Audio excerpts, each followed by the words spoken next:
مسلم شریف کی حدیث ہے جس کو پڑھنے کے بعد یہ احساس ہوتا ہے کہ ہمیں زندگی میں اپنے دوسرے مسلمان بھائیوں کے ساتھ کیسے رہنا چاہیے. اگر کچھ رنجش وغیرہ ہو گئی ہے تو اس کو کوشش کریں جلد ختم کر دیں. اقل اعظم شاہ فرماتے ہیں کہ مسلم شریف کی یہ حدیث ہے کہ بندوں کے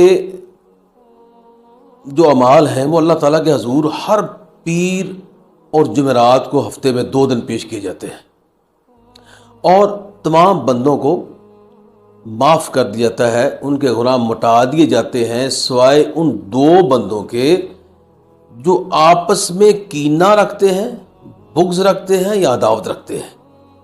فرشتوں کو حکم دیا جاتا ہے کہ ان 2 کے سوا باقی تمام لوگوں کے گناہ معاف کر دو, ان گناہوں کو مٹا دو. لیکن ان 2 اشخاص یعنی کہ وہ شخص جو آپس میں کینہ اور بغض رکھتے ہیں, عداوت رکھتے ہیں, ان کے گناہوں کو نہ مٹاؤ.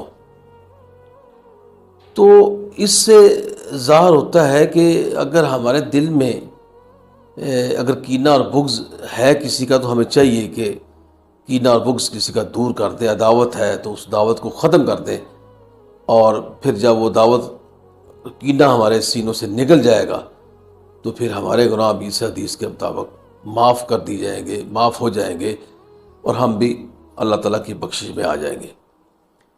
یہ حدیث پڑھنے کے بعد محسوس ہوتا ہے کہ ہمیں زندگی میں کسی کے ساتھ حسد, کینہ, بغض نہیں رکھنا چاہیے.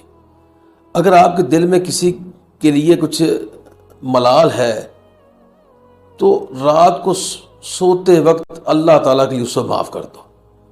یقین کرو جب تم اس کو اللہ تعالیٰ کے لیے معاف کر دو گے کہ اس سے میرا اللہ راضی ہوگا, تو یقین کرو تمہیں وہ روحانی سکون محسوس ہوگا جو کسی چیز میں آپ کو میسر نہیں آئے گا, اور پھر اللہ تعالیٰ بھی آپ پہ بڑے خوش ہوگے. اور اگر کسی سے کوئی جھگڑا ہے تو جھگڑے کو ختم کر لو. پھر فرمایا کہ 3 دن سے زیادہ آپس میں مومن مسلمان وہ اگر ان میں جھگڑا ہے تو صلح کر لیں, اور جو صلح میں پہل کرے گا اللہ تعالیٰ اس کو بڑا اجر عطا فرمائے گا.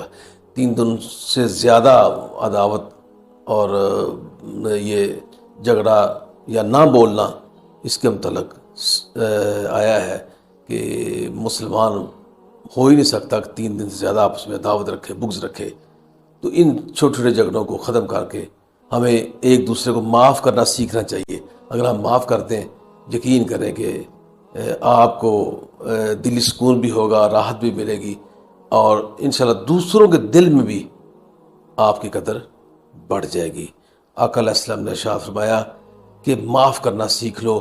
اگر تم کسی کو معاف کر دو گے, معاف کرنے سے اللہ تمہیں بڑی عزت دے گا. اگر تمہیں عزت نہ ملے تو روز محشر مجھ سے لے لینا.